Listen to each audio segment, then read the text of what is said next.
welcome to my Qatar World Cup 2022 travel vlog. In this very first short video, I'm just going to go over my match schedule for the matches I have tickets to so far, as well as just take a look at how crazy some of my travel is going to be in essentially a 24-hour period. So let's get going. So just taking a look at the schedule, one thing I should mention is that all the times are local to Doha, Qatar. So that's about a 9-hour time difference from Saskatchewan. The very first match I'm able to get to is Denmark-Tunisia at the Education City Stadium. It's interesting because Group D is a group I'm going to see a lot of, but only of Australia, Denmark, and Tunisia. Getting tickets to any of France's matches are pretty tricky. The second match, of course, I'm going to is going to be Canada-Belgium, which our first time back at the World Cup in 36 years. It's going to be absolutely incredible, and I can't wait to get into that stadium and see the boys in red come walking out on the pitch. Afterwards, then the next day I have Switzerland-Cameroon, which is a matchup in Group G. Switzerland is actually a team I think is going to make it through to the next round. Them and Brazil out of that group most likely. Qatar-Senegal is going to be interesting to see if the Qatar national team is going to be able to put up a fight against any of the other three nations. I think Senegal is going to crush them, but that's just my opinion. Then a big one later on that day is the tilt between England and the US. Everybody remembers the green gaff from their previous World Cup meeting, so it'll be interesting to see if the US are able to stay toe-to-toe in that game against what looks like a really strong English side.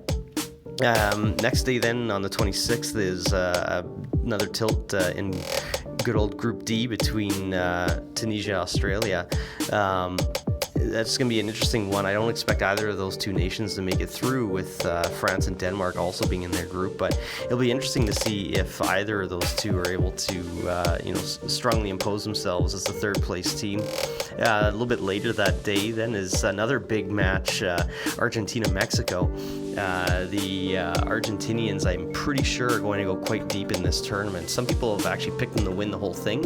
I don't know if they have the power to do that, but I do think they have enough in the tank to be able to beat the Mexicans. The Mexicans are kind of on a downward slide right now. I think we saw that in World Cup qualifying when Canada managed to take a point away at the Azteca and then win that match at the Azteca, which was so incredible to have seen. Following day on the 27th, we have Japan-Costa Rica. That also, I think, is kind of a dead rubber. I don't think either of those two teams are going to emerge from Group E. Suspect Spain's probably going to top that one, and Germany is likely going to finish second. But Japan could surprise. You never know. And I think the Costa Ricans are just there to get steamrolled. So later on that day, then, at the Khalifa Stadium is Croatia-Canada. That's going to be a big game. I really hope we're able to stand up to Croatia's midfield. I think we have the tools up top with Fonzie and Johnny David and Tejan Buchanan to potentially hurt them, but I really hope that we are able to match up against Luka Modric and the other Croatian midfielders. On the 28th, a match between Cameroon and Serbia. I am curious to see if the Serbians are going to be able to emerge out of that group. I think it might be the Swiss, but you never know. Cameroon, similar to Costa Rica, I think that they're just going to be there to get steamrolled. Then a biggie, and I'm really excited to see Brazil. That's Brazil-Switzerland, so another match from Group G. You get to see that group quite a bit. Then the day after that, on the 29th, is what I call the World War III match, which is Iran against the US. I'm picking Iran to actually emerge out of Group B. I think the English are probably going to top it, but I think Iran's going to surprise, and they're going to win both their games against the US and Wales. Australia-Denmark will be interesting. I think that one might be one that potentially decides who takes top spot in Group D.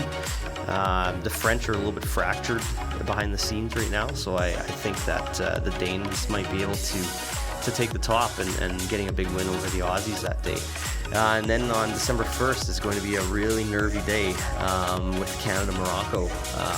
Can't wait to see that game. I really, really hope that we have something to play for at that point, and that we can get a big win against the Moroccans. They have a lot of firepower with Hakim Ziyech coming back in the squad. A couple other players who were on the outs with the previous manager are back in. So that's a bit of a scary game. Then the last match of the group stage, for now at least, is Serbia-Switzerland, which I think is going to be the battle for second of Group G. So that's a really big tilt, and that's at Stadium 974, one of the more oddly named stadiums at this World Cup. And then on to the 3rd of December is the first knockout round game, 1A against 2B. I suspect that's probably going to be the Netherlands against Iran. The next day, if Canada advances on to the December 4th would be our match, who I think would be against Germany if they finish, or pardon me, Spain if they finish first. So probably either the Spanish or the Germans. I can't see us winning the group, but my goodness, what a revelation that would be if we did. On the 5th then, 1E2F, I suspect that's going to probably be, that would probably be us and Spain and us on that day. And then on the 6th would be 1F2E, so that would, who knows, maybe be us and probably the Germans, maybe Croatia, Germany. Be an interesting game nonetheless.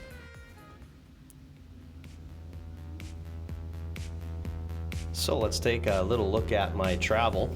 It is a little bit nervy heading into this, considering one of the portions once I get to London Heathrow. We'll get there in a second. So travel starts off here in Saskatoon to Toronto, which is sort of a standard trip. So nothing too worried about that. And then once I get to Toronto, then it is on to London Heathrow. And it's an overnighter, so hopefully I can pop a Gravol and get a little bit of sleep on that flight. But once I land in London Heathrow, that's where things start to get a little bit nervy, because I have to make a trip from Heathrow down to Gatwick. And that's where you just pray that the roads aren't too congested. And it only takes the about 30 to 40 minutes that Google Maps claims it can take. But book one of those special black cab services that does transfers between the two airports for about £88, and hopefully that will make my 4 hours I have from when I land in Heathrow, go through customs and hop on that transfer service to getting my gate at Gatwick to get on the flight. Hopefully that 4 hours will be a big enough window. And then once we're on that flight in Gatwick, then we are off to Doha, Qatar, to Doha International Airport. And from there, I had to book an Airbnb just for the one night, because my flights actually originally were supposed to leave on December 21st instead of the 20th. But they ended up canceling the first Air Canada flight that I was on, so they had to completely rebook all of my flights in order to get me there before the Canada game on the 23rd. So the only option was to go a day earlier. But hopefully everything goes smoothly, and the next video that you see will be a combination of all my stops in the different airports.